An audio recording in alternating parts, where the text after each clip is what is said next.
Ethan Cross was a police officer who had already buried his partner, and the canine who died protecting him in an explosion he still relived every night. The guilt never left. The silence was louder than sirens. Then, at the edge of a forgotten flea market, he heard a man shouting, cursing, striking a German shepherd tied to a rusted fence. Useless. Eats too much. $10. The dog didn't fight back. He just looked up. And in those eyes, Ethan saw the same look his canine had the moment before the blast. Broken, loyal, still watching. He paid $10, not knowing he wasn't buying a dog. He was meeting the one soul who could pull him back from the edge. Redwood Falls, Oregon, was the kind of town that felt forgotten on purpose. At the far edge of town, the weekly flea market sprawled across a cracked parking lot behind an abandoned feed store.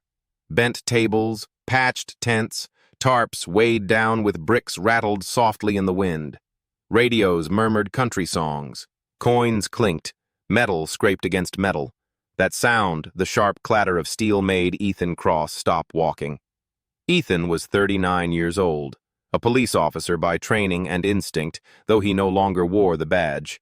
He had served 12 years with the Redwood Falls Police Department, most of them in patrol, the last 3 in K-9 operations. He had grown up 2 hours south, the son of a mill worker and a school secretary, the kind of upbringing that taught discipline without softness. Now he stood among folding tables and cardboard boxes, shoulders tight, bracing for impact. The metallic clatter echoed again, das es he. Someone dropping tools onto a table. Ethan's chest locked, his breath shortened, the present blurred, replaced for half a second by fire, pressure, and a sound that never truly left his ears. He closed his eyes, counted silently, and forced himself back into the moment. He hadn't come to the flea market for people. He hadn't come to buy anything important at all. He told himself he was only looking for a wrench, maybe a hinge. Something small to justify leaving the house. Silence had become dangerous lately. That was when he heard shouting. Not laughter, not bargaining. Anger. Stupid animal. A man barked. You're useless. Just useless. Ethan turned toward the sound. Near the fence line, where the market thinned into weeds and puddles, a German shepherd was tied to a rusted post with frayed rope. The dog was full grown. Its black and tan coat dulled by dirt and neglect. One hind leg sat wrong beneath it, bent just enough to suggest an old injury that never healed right. Its ribs showed faintly when it breathed. Standing over it was the seller, a man in his early 50s, thick through the shoulders, with a red face and hands like meat hooks. His name, Ethan would later learn, was Vince Galt. Vince had lived in Redwood Falls his entire life, drifting between seasonal work, bar fights, and people who never asked too many questions. He smelled of stale coffee and impatience. Vince yanked the rope once. Hard. Get up when I tell you, he snapped, delivering a sharp kick toward the dog's side. Not full force, just enough to remind it who decided things. The German shepherd did not growl, did not snap, did not pull away. It simply lifted its head. Ethan felt the air leave his lungs. The dog's eyes were ambers, steady, and frighteningly calm.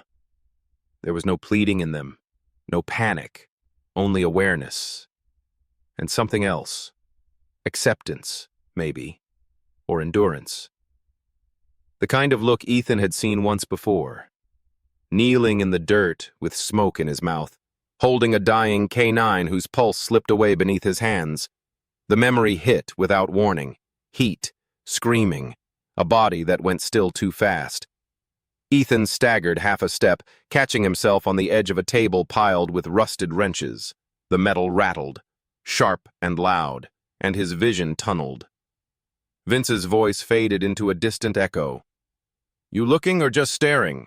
Vince called, irritation thickening his tone. Ethan forced himself forward. Each step felt deliberate, controlled, like moving through a hostile scene. What's wrong with him? Ethan asked. His voice came out rougher than he expected. Vince shrugged. Legs messed up. Eats too much. Can't guard worth a damn. I'm done with him. He spit into the dirt and added, $10. That's it. Otherwise, he goes to the shelter Monday. Ethan knew what that meant. Everyone in Redwood Falls did.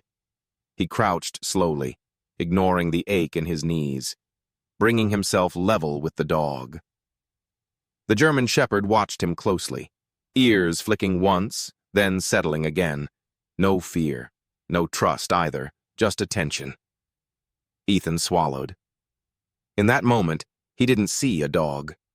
He saw a survivor waiting to be written off. He reached into his pocket and pulled out a crumpled $10 bill. The paper felt thin, inadequate. "I'll take him," Ethan said. Vince blinked, surprised. Then he snatched the money without ceremony. "Your problem now," he muttered, already turning back to his table. Ethan untied the rope. His hands shook slightly, though he kept his movements calm. The dog rose with effort, favoring the injured leg, and stood beside him without resistance. As they walked away from the market, the drizzle thickened into a steady rain. Ethan didn't look back. The dog matched his pace. They reached Ethan's truck, a faded gray pickup parked near the trees. Ethan opened the passenger door. For a moment, he hesitated, unsure how this part was supposed to go. The German Shepherd didn't wait for instruction. It climbed in carefully, circled once, and sat like it had done this before. Ethan closed the door and rested his forehead briefly against the cold metal frame. His reflection stared back at him, older than he remembered, eyes hollowed by sleepless nights. "I don't know why you're here," he said quietly. "But you're not going back." The dog didn't respond. It only watched him through the glass, still and present. Somewhere deep in Ethan's chest, something long buried shifted. The rain tapped against the windshield as the engine turned over, and together they pulled away from the place where neither of them had been wanted. Ethan didn't remember the drive home. His hands knew the way, even when his mind drifted elsewhere, slipping between the present and memories he never invited.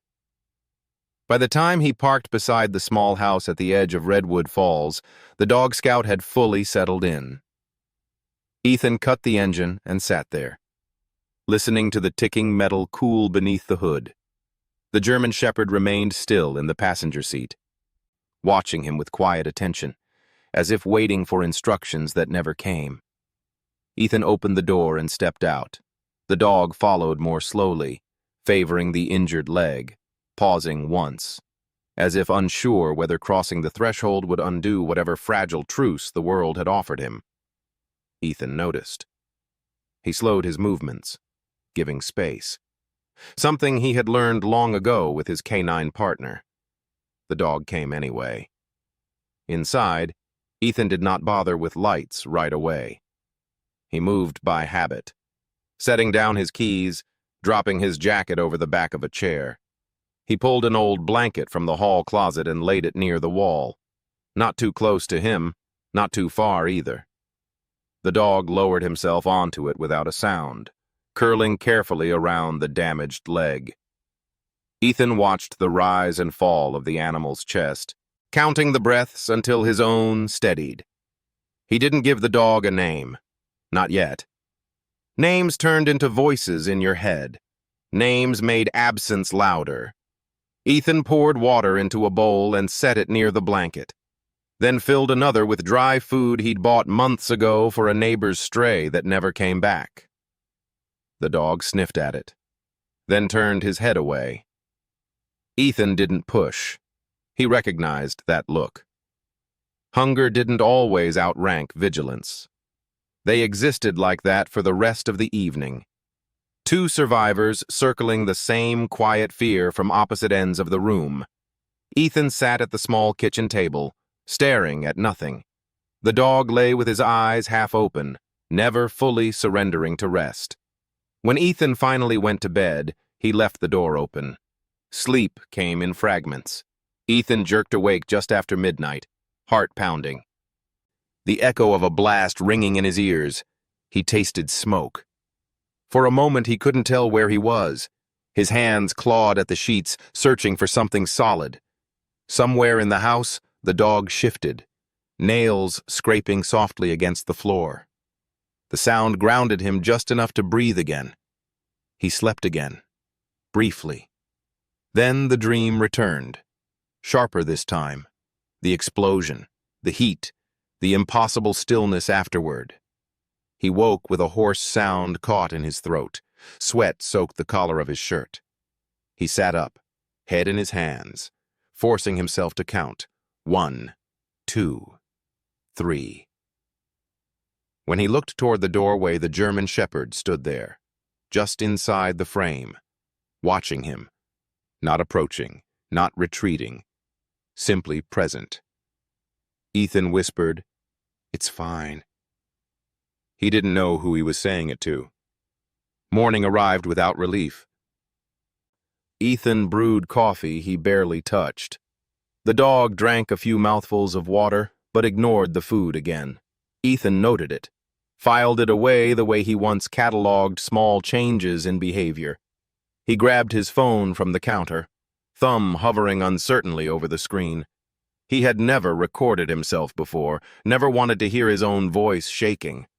But something about the quiet between him and the dog made avoidance feel dishonest. He opened a voice memo app and pressed record. "It's morning," he said softly. "Didn't sleep much." He paused, unsure how to continue. Dreams again. Same one. His voice sounded strange to his own ears, thinner than he expected. He stopped the recording after a few seconds, heart racing as if he'd admitted something dangerous. He slipped the phone back into his pocket and exhaled slowly. A knock came at the door just after noon. Ethan stiffened instantly, muscles coiling. The dog's ears flicked forward, body tensing. But he didn't bark. He simply angled himself between Ethan and the sound. Ethan opened the door partway. Standing on the porch was Martha Marty Lane, 64 years old, a retired emergency room nurse who had lived next door for nearly a decade. Marty was tall, her posture still carrying the efficiency of someone used to long shifts and fast decisions. She had retired early after losing her husband to a stroke, and had since filled her days with gardening, volunteer clinic work, and quietly watching over neighbors who looked like they needed it. Her eyes went immediately to Ethan's face. "You didn't sleep," she said, not as a question. Ethan gave a small shrug. "I'm fine." Marty's gaze dropped to the German Shepherd hovering just behind Ethan's leg. She took in the dog's stance, the careful way he held himself, the alert stillness that spoke louder than noise ever could. "He's not," she said gently, "and neither are you." Ethan opened the door wider, stepping aside without fully realizing he'd agreed. Marty entered, her movements calm, unhurried. She crouched slightly, keeping her hands visible, her voice low. "Hey there," she said to the dog. "You're safe." The German Shepherd watched her closely, but didn't retreat. Marty straightened and looked at Ethan again. "PTSD doesn't always look like panic," she said. "Sometimes it looks like silence, like not sleeping, like pretending you're okay because it feels easier than explaining." Ethan felt the words settle heavy in his chest. "I didn't ask for a diagnosis." "No," Marty replied, "but I gave you one anyway. Occupational hazard." She stayed only a few minutes, long enough to make sure Ethan had food, long enough to leave a slip of paper with her number written twice. Before she left, she glanced once more at the dog. "He's watching you," she said quietly. "That's not nothing." That afternoon, Ethan tried to fix a loose hinge on the back door. The metallic clank of the tools made his hands shake.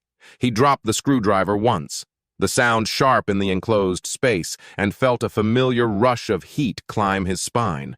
The dog reacted instantly, positioning himself closer, body angled toward the open doorway as if expecting a threat to emerge. Ethan noticed before the panic fully took hold. He stepped back, breathing hard, and reached for his phone again. "It's happening," he recorded. Voice tight. Noise. Tools. "It's passing. I think." He stopped the recording and leaned against the wall, sliding down until he sat on the floor. The German Shepherd approached cautiously, then lay down a short distance away. Close enough to be felt, not close enough to overwhelm. Ethan matched his breathing to the slow rhythm he saw in the dog's chest. That night mirrored the first. Sleep came and went in pieces. The dog remained restless, shifting positions, lifting his head at every small sound. At one point, Ethan woke to find the dog sitting upright beside the bed. Eyes fixed on the doorway as if guarding against something only he could see. Ethan didn't send him away. Sometime before dawn, Ethan spoke into the phone again. "Didn't name him," he whispered. "Feels wrong. Like a promise I can't keep." The dog's ears twitched, but he stayed where he was. As the sky lightened outside, Ethan felt the weight of exhaustion settle deep into his bones. But beneath it, something else stirred. Not hope, not yet, just recognition. Survivors didn't sleep because sleep required trust, and trust took time. Ethan closed his eyes again, not expecting rest, only accepting stillness. The dog remained awake, steady, and silent, as if one of them had to keep watch. Ethan woke later than usual, not because he had slept well, but because his body had finally given up fighting exhaustion. His muscles ached in that familiar dull way that came after holding tension too long. For a moment, he lay still, listening. No distant sirens, no sharp metallic echoes, just the quiet presence he had begun to recognize. The German Shepherd was already awake. The dog sat a few feet from the bed, posture upright, ears alert, eyes tracking the subtle shifts in Ethan's breathing as if monitoring vital signs. There was no wagging tail, no restless pacing, just watchfulness. Ethan noticed that first, and then the second thing. The dog had positioned himself between Ethan and the doorway. Ethan pushed himself up slowly. "You don't miss much, do you?" he murmured. The dog's ears twitched, but he didn't move. Ethan moved through the morning on instinct. Coffee, a piece of toast he didn't finish.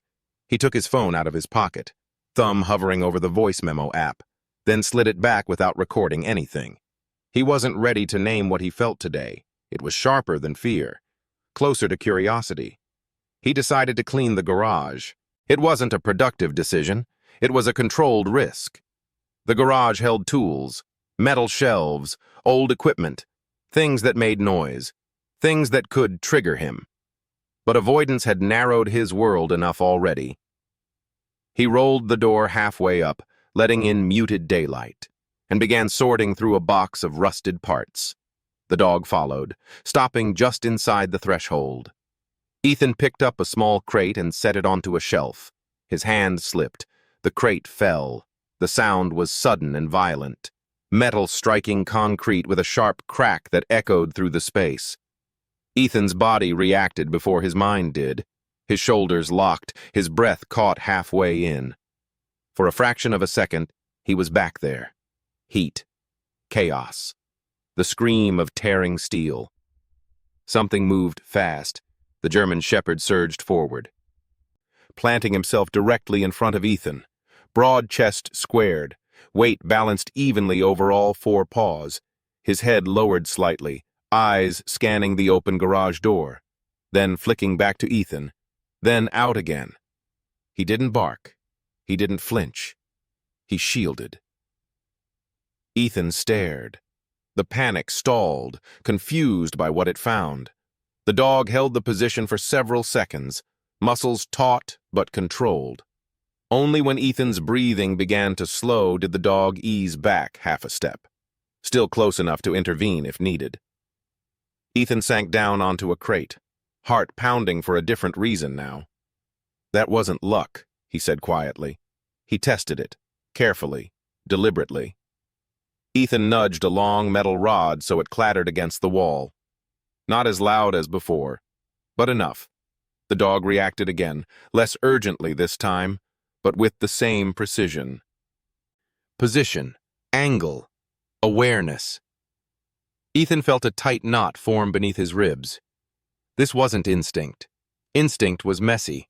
This was trained response. Hope and dread collided in his chest. If the dog had been trained like this, then he hadn't just been neglected. He had been discarded. Whatever past had shaped that discipline had also left the scars deep enough to end with him tied to a fence, being kicked by a man who called him useless. Ethan rubbed a hand over his face. "What did they do to you?" he whispered. The dog didn't answer. He simply stayed. Later that afternoon, Ethan's phone rang. He stared at the screen for a long moment before answering. "Cross," he said. "Didn't think you'd pick up," came the voice on the other end. Lucas Miller, 45 years old, a detective with the Redwood Falls Police Department, broad-voiced, steady, the kind of man who had built his career on patience rather than ambition. Lucas had been one of the few people Ethan hadn't cut off entirely after leaving the force. "What do you want, Luke?" Ethan asked. "We got a problem," Lucas replied. "Actually, a pattern." Ethan leaned against the workbench. The dog sat at his feet, eyes flicking to the phone at the change in Ethan's tone. "Go on." 3 warehouse break-ins in the last 2 weeks, Lucas said, all within a mile of the flea market. Clean hits, no alarms tripped. Whoever it is knows timing.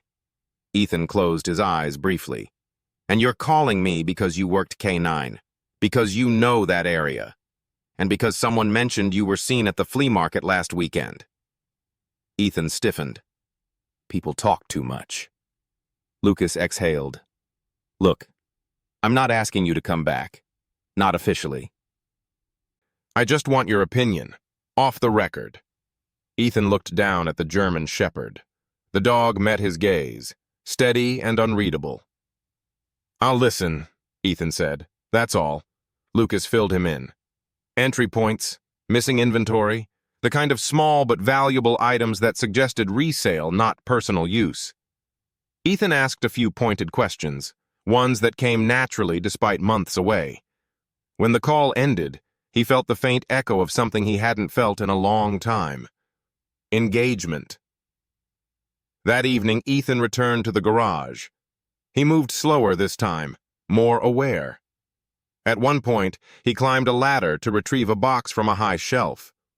The ladder wobbled. Before Ethan could adjust, the German shepherd shifted beneath him, pressing close to the ladder's base, adding weight and stability without instruction.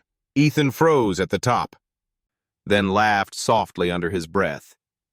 "You're doing it again." Muscle memory, not conscious thought. Response built so deep it surfaced without permission. He climbed down and sat on the concrete floor, elbows resting on his knees. "If you were a K9, he said slowly, you didn't just lose a handler.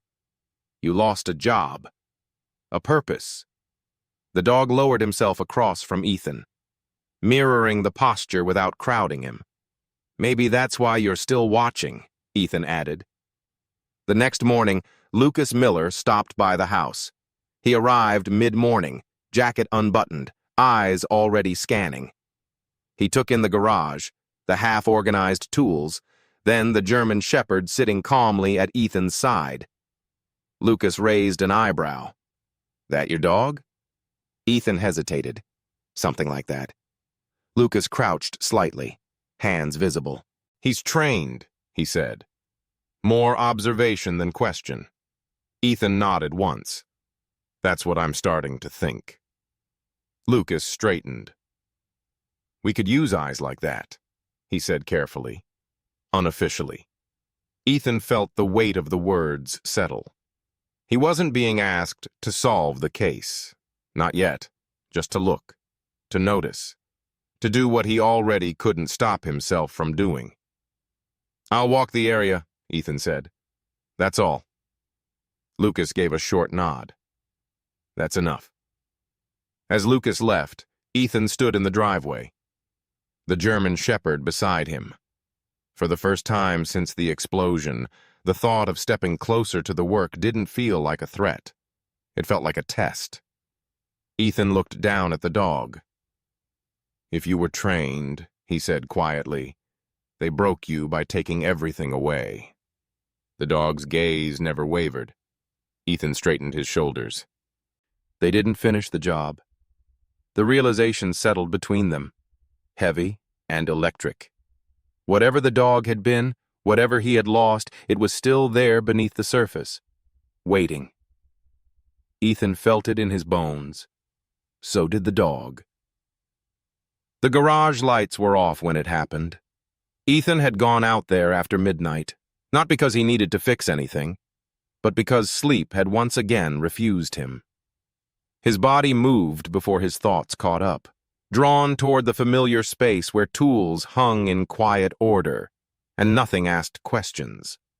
The German Shepherd followed without sound, stopping just inside the doorway, as he always did, as if guarding a line neither of them named. Ethan knelt beside a storage bin, sorting through old gear he no longer used. A flashlight rolled from his hand and struck the concrete floor. The sharp crack of plastic against stone split the silence. The sound was wrong, too sudden, too close. Ethan's chest seized, the air thickened, heavy and hot, and the garage walls folded inward as the past rushed in without mercy. His vision tunneled. He smelled burning rubber that wasn't there, heard voices that belonged to men who never made it home. He dropped to one knee, then both, hands pressed to his ears as if that could stop memory itself. His breath came in broken pulls, shallow and fast, each one making it harder to draw the next. He rocked forward slightly, a reflex born of too many nights spent riding out the same storm. "I can't." The words fractured before leaving his mouth. The German Shepherd moved, not fast, not frantic. He closed the distance in a controlled, deliberate approach, pressing his body firmly against Ethan's side. Not enough to knock him over, enough to anchor him. The dog leaned in, solid and warm, his shoulder against Ethan's ribs, his flank rising and falling in a slow, steady rhythm. Ethan gasped, startled by the contact. The dog stayed. A gentle nudge followed, the dog's head pressing lightly against Ethan's chest, redirecting his focus downward. Then the breathing began, deep, exaggerated inhales, and long, deliberate exhales, paced with intention. Ethan felt it before he understood it. The rhythm cut through the chaos like a signal flare. Inhale. Exhale. His lungs fought it at first, stubborn and panicked, but the dog didn't move, didn't rush, didn't crowd. He simply remained, breathing as if his life depended on it. Ethan's shaking hands found coarse fur. He gripped it without thinking, fingers digging in as his body finally began to listen. He matched the rhythm unconsciously, breath hitching, then slowing. The images blurred, the sounds dulled.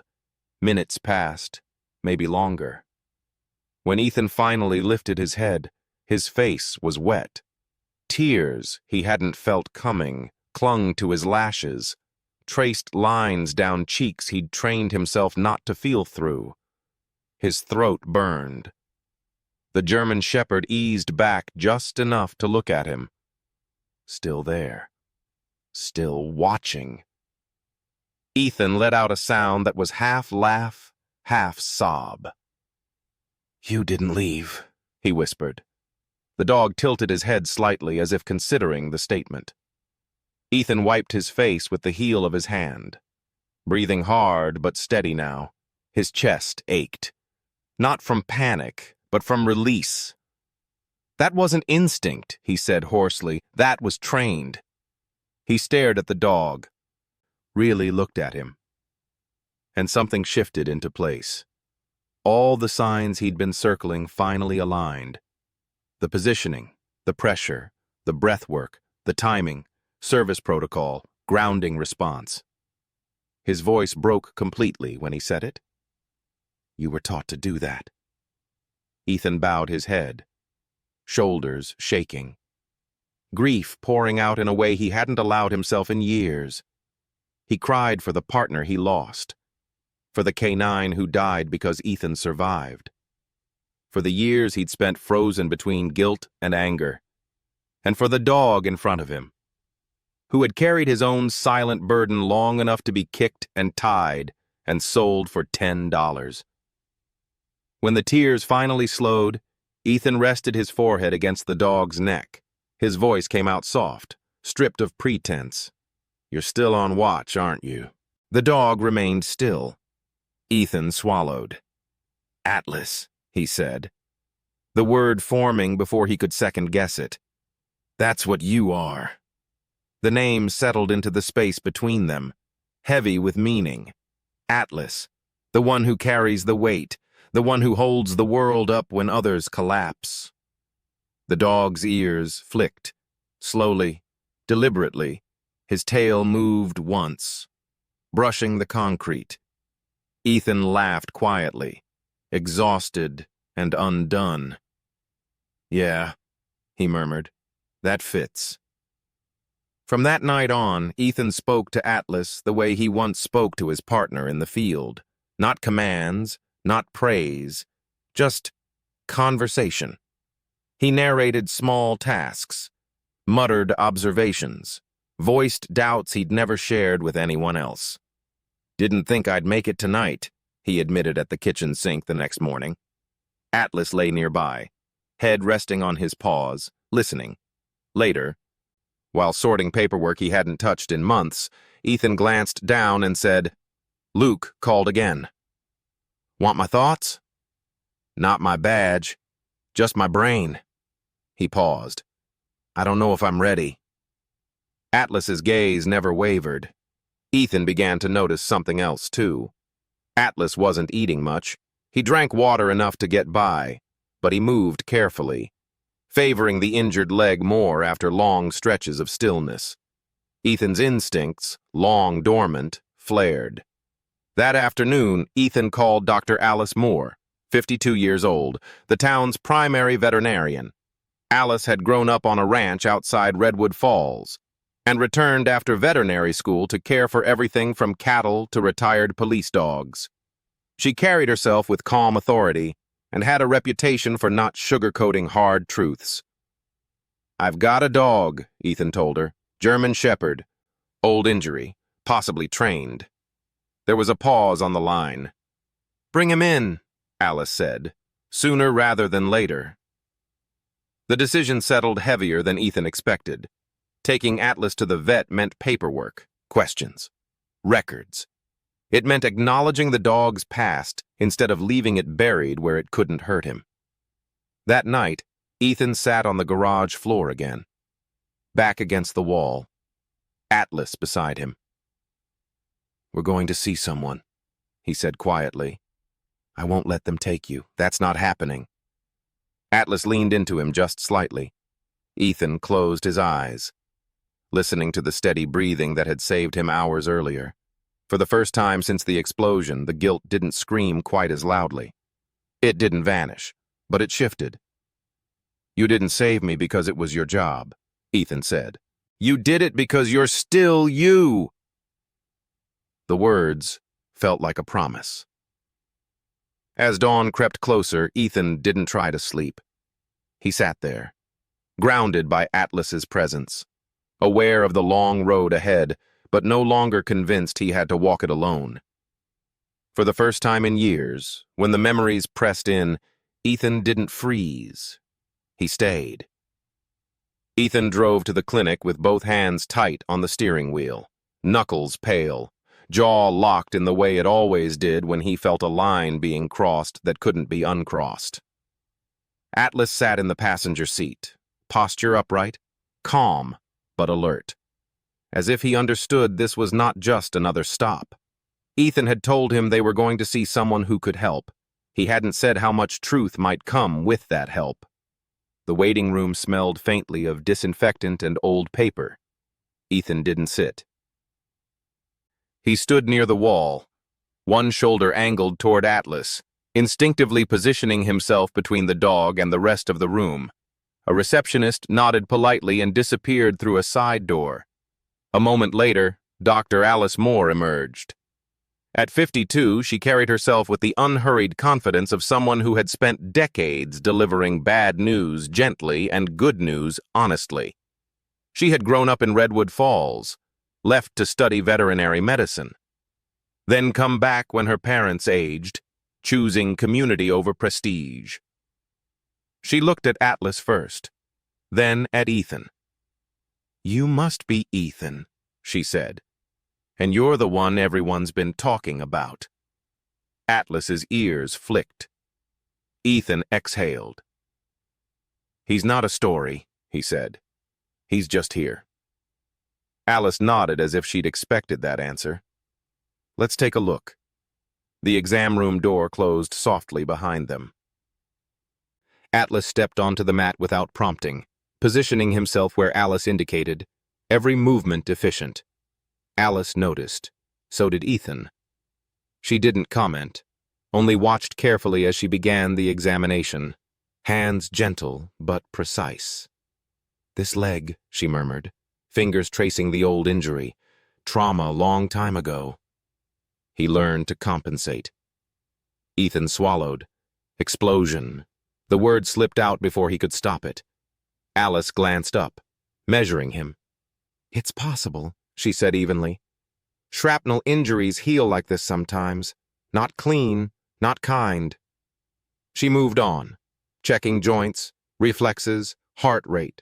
Atlas endured it all with quiet tolerance, eyes never leaving Ethan. When Alice reached the shoulder area, her fingers paused, pressing lightly beneath the skin just behind Atlas's left shoulder blade. "There's something here," she said. Ethan's pulse jumped. "What kind of something?" Alice reached for a handheld scanner from the counter. "Could be a microchip, might be damaged." She passed the scanner once. Nothing. Adjusted the angle, tried again. A faint beep broke the silence. Alice's brows drew together. She tried a different setting. The device beeped again. Steadier this time. She turned the screen toward herself, reading silently for several seconds. The air in the room thickened. Ethan felt it before she spoke. "This isn't a civilian chip," Alice said slowly. "This is military issue." Ethan's chest tightened. "You sure?" Alice nodded. "I trained on these early in my career. They're not used anymore, too vulnerable to damage." She tapped the screen. "This one's partially corrupted, but there's enough left." She cleared her throat. Designation, Sentinel. Atlas wasn't his original name. He was registered as a working dog, K9 unit. Status, missing, presumed deceased. The words hit like blunt force. Ethan dropped into the chair behind him without realizing his knees had given out. "Missing," he echoed. "So they thought he was dead." Alice nodded. "There's a date, about 3 years ago." She hesitated, then added, "Explosion listed in the report. Handler evacuated, dog unaccounted for." Ethan stared at Atlas. The dog stood calmly between them, tail still, ears forward, as if the words had no meaning beyond tone. Another explosion, another survivor. "How does a military K9 end up tied to a fence at a flea market?" Ethan asked, his voice hollow. Alice leaned back against the counter. "There are ways," she said carefully. "Sometimes locals take injured dogs in after conflicts. Sometimes dogs are moved, sold, traded. When paperwork gets lost, when chips fail, things slip through cracks, especially animals." Ethan's jaw clenched, and sometimes they end up in the hands of people who don't care. Alice didn't disagree. She handed Ethan a printed report, thin but heavy with implication. "There's more," she said. The serial number on the chip. It doesn't just tell us who he was, it points to who moved him. Ethan looked up sharply. Moved him how? There's been chatter, Alice said. Quiet but persistent. Dogs like this don't disappear on their own. There's a black market pipeline. Ex-military dogs. Trained. Valuable. Ethan felt anger rise, sharp and clean. Someone sold him. Yes, Alice said, and someone bought him. More than once, most likely. Ethan ran a hand through his hair. Breath coming shallow again. Not panic this time. Rage tempered by grief. They broke him by taking everything that made him matter. Alice watched him closely.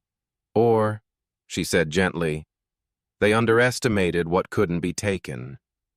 Atlas shifted closer to Ethan, shoulder brushing his knee. The contact grounded him, pulled him back from the edge of spiraling thought. Ethan placed a hand on Atlas's back, feeling muscle and warmth beneath his palm. I didn't save him, Ethan said quietly. I just found him. Alice met his gaze. Finding someone when they're lost counts for more than you think. They left the clinic with answers Ethan hadn't known he was ready for. In the truck, Ethan sat for a long moment before turning the key.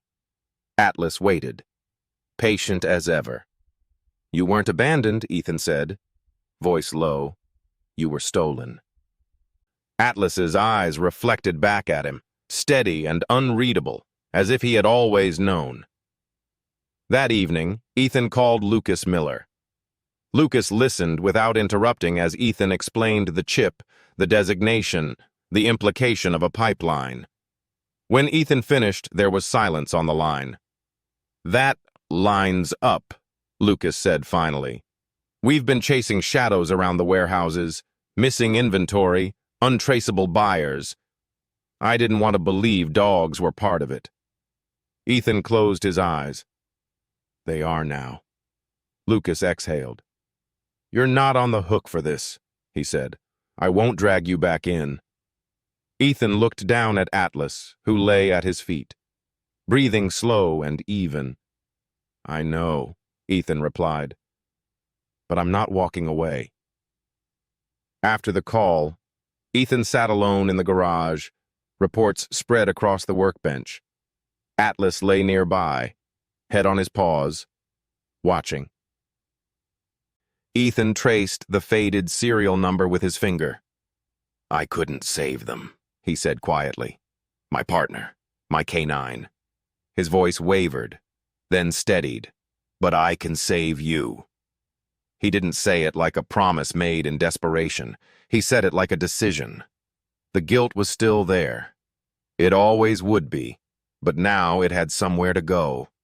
Atlas lifted his head slightly, eyes meeting Ethan's. You're not the only one who came back, Ethan added. We both did. For the first time since the explosion that ended one life and fractured another, Ethan didn't feel like the last man standing. He felt like a man given a second assignment. And he intended to finish it. Ethan hadn't worn his old jacket in over a year, but it still fit the same way. Heavy across the shoulders, familiar enough to calm his hands. He stood in the small briefing room at the edge of the station, not officially on the roster, not officially anything. He was here because Lucas Miller had asked, and because Ethan had said yes without asking himself how afraid he was. Atlas sat at his side, posture composed, eyes tracking movement, not faces. Ethan felt the quiet reassurance of that presence like a steady current. This wasn't a return. Not yet. It was a step toward the heat, close enough to feel it again. Lucas Miller, seasoned and methodical, stood near the whiteboard outlining details of a missing person case. Eric Hall, he said, 22. Works part-time at a warehouse near the river. Didn't show up for a shift 2 nights ago. Phone last pinged near the old loading yards. Around the room, a few officers shifted their weight, glancing at Atlas with a mix of curiosity and caution. One of them, Laura Chen, 31. recently transferred from Portland. She had the focused stillness of someone who trusted data over instinct. She studied the dog openly. "He's calm," she said. "Too calm." Ethan met her gaze. "He's trained," he replied. "That doesn't make him dangerous." Laura nodded once, absorbing the answer without argument. Lucas cleared his throat. "Ethan's here as an advisor," he said, "unofficially. His dog will assist in the search. If anyone has a problem with that, now's the time." No one spoke. Ethan felt the tension ease just a fraction.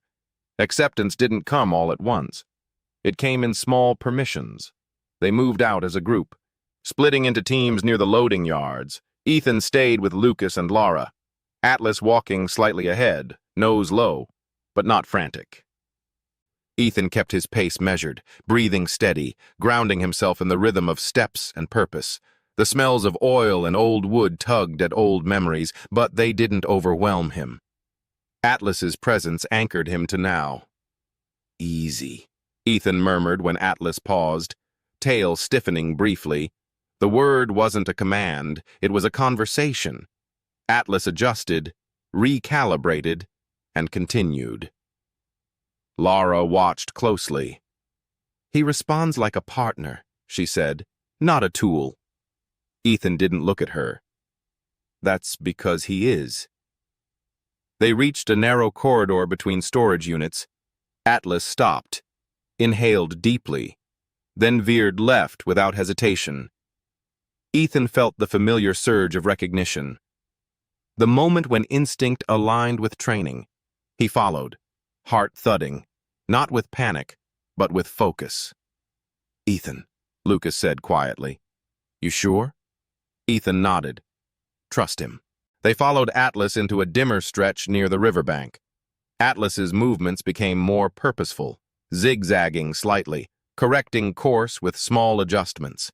Ethan watched the line of his back, the subtle shifts that told a story only he seemed to hear. Then Atlas stopped.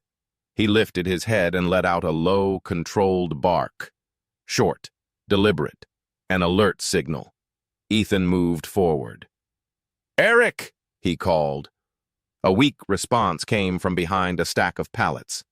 They found Eric Hall slumped against the concrete, dehydrated, shaken, but alive. Relief washed through the group, sharp and bright.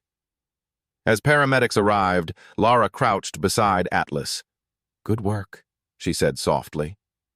Atlas accepted the praise with a brief glance, then returned his attention to Ethan. Lucas clapped Ethan's shoulder. "You still have it," he said. Ethan exhaled slowly. "I never lost it," he replied. "I just stopped trusting it." On the drive back, Ethan noticed the tremor in his hand start to return. Subtle, but real. The adrenaline ebb left a space for the familiar echo of fear.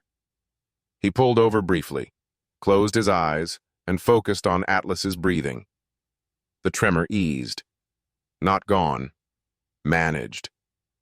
Back at the station, the mood had shifted. Officers who had kept their distance earlier now offered nods, brief smiles. One of them, Mike Ellis, early 40s, patrol veteran with a skeptical edge softened by experience. He knelt to offer Atlas a hand. "Didn't think I'd see another like him," he said. "Glad I was wrong." Ethan watched, feeling something loosen inside his chest. Later that evening, Ethan sat alone in the locker room. The hum of fluorescent lights steady.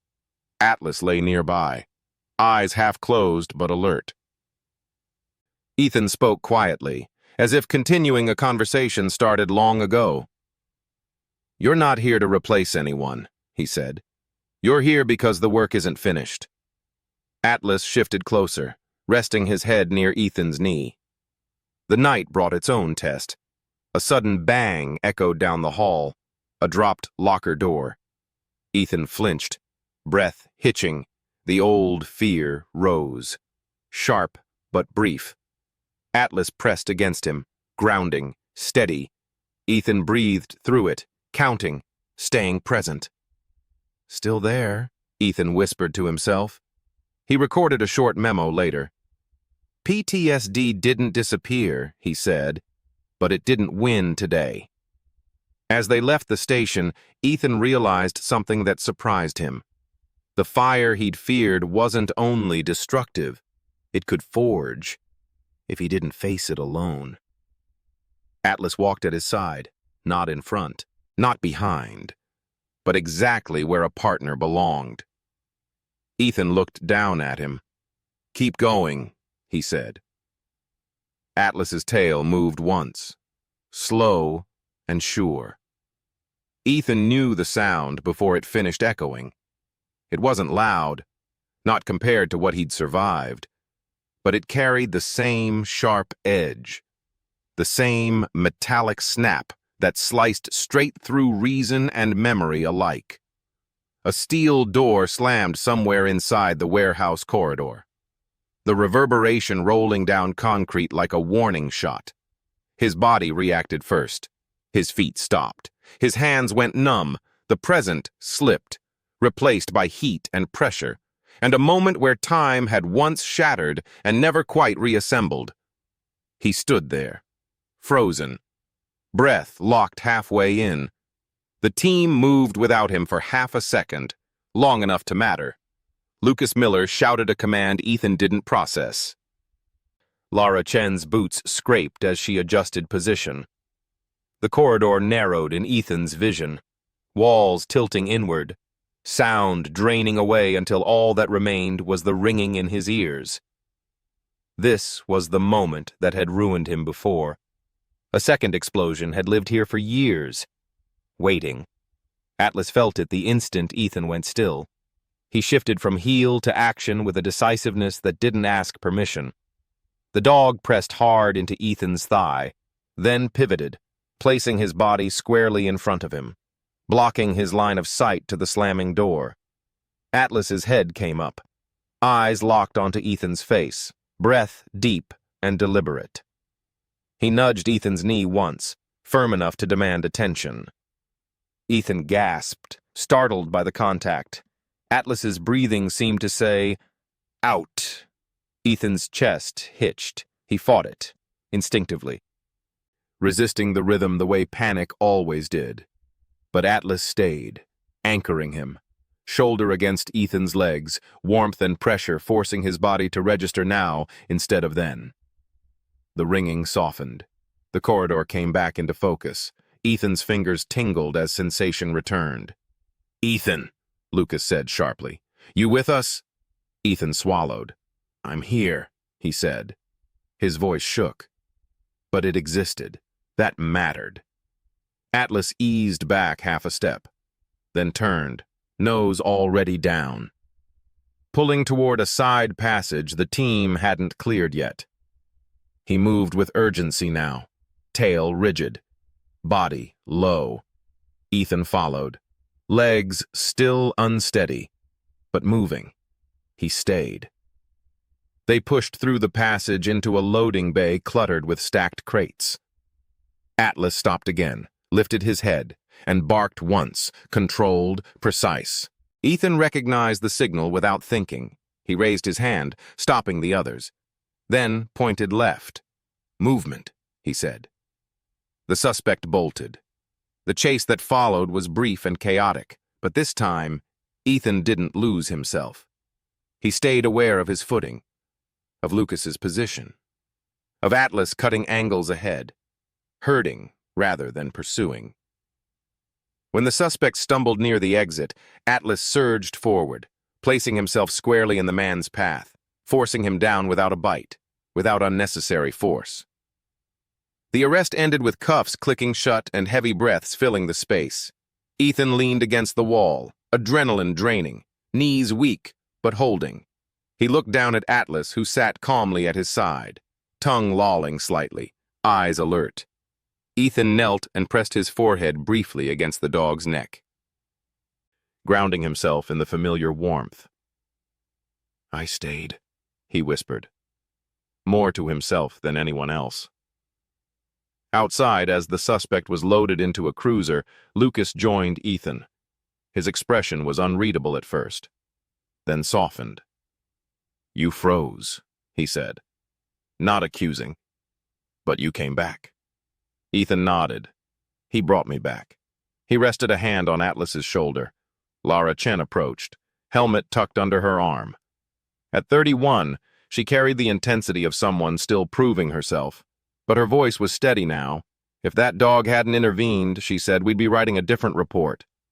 She paused, then added, "We've been tracking a network tied to this guy. Transfers, payments, shell accounts. Dogs were part of it. Military-trained dogs." Ethan's jaw tightened. "How many?" "Enough," Lara said. "Enough to call it a pipeline. The pieces aligned. The flea market, the warehouses, the buyers who didn't ask questions, the dogs who disappeared when they became inconvenient." The anger Ethan felt sharpened into clarity. Back at the station, the debrief ran long. Evidence was catalogued. Names surfaced. Links formed. The room buzzed with the low hum of momentum. Atlas lay beneath the table, calm amid the chaos, rising only when Ethan shifted. At one point, a metal cart rolled past too fast and clanged against a chair. Ethan flinched, the reaction quick and involuntary, but it didn't take him under. Atlas pressed close. A silent check-in. Ethan nodded once, breathing through it. The fear passed. Lucas watched the exchange with quiet understanding. Later, when the room cleared, he sat across from Ethan. "This thing," he said, tapping the file. "It's bigger than we thought. We'll need time. And testimony." Ethan didn't hesitate. "You'll have it." Lucas studied him. "You don't owe us anything." Ethan shook his head. "I owe myself." He paused. "And him." That night, alone in the garage again, Ethan replayed the moment he'd frozen. The familiar shame tried to rise, but it didn't find purchase. He saw the whole sequence this time, not just the fear, but the recovery, the way Atlas had stepped in, the way Ethan had chosen to stay. "You didn't fail," Ethan said aloud, voice steady. "You froze. Then you came back." Atlas lay nearby, eyes half closed, listening. Ethan sat beside him and rested his back against the wall. "I've been punishing myself for surviving," he said. "For years." He exhaled slowly. "I couldn't save them. But I didn't abandon anyone tonight." The words felt like a door opening. He placed both hands on Atlas's shoulders, meeting the dog's gaze. "I forgive you," he said softly, "for not being stronger, for being human." He swallowed. "And I forgive me." Atlas leaned in, the contact simple and solid, as if accepting the verdict. Outside, the night pressed close, but it no longer felt like an enemy. Ethan closed his eyes, not to escape, but to rest in the quiet knowledge that the moment which once defined his failure had been rewritten. He had frozen. He had returned. He had stayed. And this time, he had not left anyone behind. Ethan signed the last form with a steady hand. His name looked different on official paper now, not heavier, not lighter, just honest. Across the desk, Captain Arthur West, 58, the current head of Redwood Falls Police, watched quietly. West was a man shaped by years of command without spectacle, the kind who believed leadership meant making room for people to come back when they were ready. He slid the folder forward and nodded once. "It's done," West said. "Atlas is registered as a service and working dog. Dual designation." He paused, then added, "And you're back on the roster, limited duty to start. Advisory, training, support, field assistance when appropriate." Ethan exhaled, the sound slow and controlled. "Thank you." West's gaze dropped briefly to Atlas, who sat at Ethan's side, posture calm, eyes alert. He's earned it, West said. So have you. The decision hadn't come easily. There had been evaluations, assessments, uncomfortable questions. Ethan had answered them all. He hadn't pretended the PTSD was gone. He hadn't promised it wouldn't return. He had said only this. It no longer owned him. And Atlas. Steady, present, unflinching. Had been there for every conversation. Grounding without drawing attention, proof without performance. The program began quietly. It started with a meeting in a small room off the main corridor. Folding chairs arranged in a loose circle. 8 officers showed up the first night. Some were active duty. Some were on leave. All of them carried something they hadn't found words for yet. Ethan didn't stand at the front. He sat among them, Atlas at his feet, breathing slow. I'm not here to fix anyone, Ethan said. I'm here to tell you it's possible to keep going without pretending nothing happened. He told them about the nights he didn't sleep, about freezing when it mattered, about the dog who pressed against him and pulled him back. He didn't dramatize it. He didn't minimize it either. He let the truth sit where it landed. Afterward, a young patrol officer lingered. Nathan Ross, 26, newly married, still learning the weight of responsibility, rubbed his hands together nervously. I thought I was weak, he said. I thought if I said anything, I'd be done. Ethan met his eyes. You're only done if you stop showing up. Atlas lifted his head slightly, as if punctuating the statement. Words spread slowly at first, then more quickly. The program gained a name.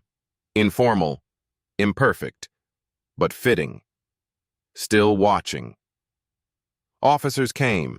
Some stayed. Some didn't. Ethan never measured success by numbers. He measured it by the ones who came back a second time.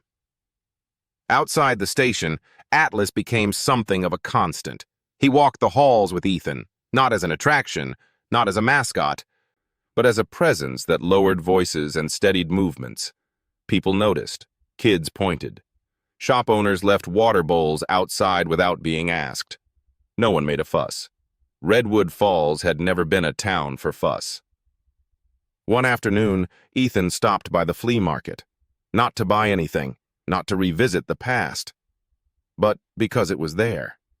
Vince Galt was gone. The stall where Atlas had been tied now held mismatched chairs and cracked mirrors. Ethan stood for a moment, hands in his pockets, then turned away. Nothing here for us, he murmured. Atlas's tail moved once, slow and sure. The ceremony was small by design. No press, no speeches planned beyond what needed to be said. The community room filled with people who mattered. Officers, families, a few shop owners, a handful of neighbors. Marty Lane stood near the back, arms crossed, eyes bright. Lucas Miller leaned against the wall, hands clasped, watching with a satisfied stillness. Laura Chen stood with her team, posture relaxed for once. Ethan stepped forward when Captain West nodded to him. Atlas moved with him, stopping at his side as if they had practiced it 100 times. Ethan cleared his throat. He didn't read from notes. I thought I bought him for $10, Ethan said, voice steady. That's what I paid. That's what the receipt would say if there was one. A few quiet smiles rippled through the room. But what he brought into my life, there isn't a number for that. He rested a hand on Atlas's back, feeling the familiar rise and fall beneath his palm. He didn't replace anyone. He didn't erase what I lost. He reminded me of a promise I didn't realize I was still keeping. Ethan paused, letting the silence work. We don't stop being who we are because something breaks us. We stop when we decide not to come back. Atlas came back. And because he did, so did I. Applause followed. Not loud, not prolonged, but sincere. Ethan nodded once, acknowledging it, then stepped back. Afterward, people approached in ones and twos. An older officer thanked Ethan quietly. A teenager asked if Atlas liked ear scratches. Atlas accepted the attention with patient tolerance, eyes always flicking back to Ethan, checking in. Later that evening, Ethan walked home with Atlas at his side. The streets were familiar again. Not because they had changed, but because Ethan had. The memories still lived where they always had. The difference was that they no longer dictated his next step. At the house, Ethan sat on the garage floor, back against the wall, Atlas settling beside him. He closed his eyes, not to escape, but to listen to his breath, to Atlas's, to the quiet that no longer felt dangerous. "You're still watching," Ethan said softly. Atlas didn't move. He didn't need to. The work would continue. The program would grow, or it wouldn't. The bad nights would come back sometimes. Ethan knew that now. He also knew this. He would not face them alone. And neither would the people who found their way to that small room off the corridor, looking for proof that staying was possible. Two lives that had been written off. One sold, one resigned. Now stood side by side, not chasing ghosts, not running from fire, but holding the line. Still watching, still here. Sometimes the greatest miracles do not arrive with thunder or fire. They arrive quietly, through a broken man, through a wounded dog, through a second chance neither of them believed they deserved. This story reminds us that pain is never wasted. What feels like loss can become purpose. What feels like the end can become a calling. Ethan thought he failed because he survived, but his survival brought healing, not only to him, but to others still fighting invisible battles. In our daily lives, we may pass by someone who looks forgotten, a person, an animal, a soul hanging on in silence. Do not turn away. That moment may be the miracle placed directly in your path. If this story touched your heart, share it, so others can find hope too. May you be protected. May you find strength in your own battles. And if you believe in quiet miracles, just say amen.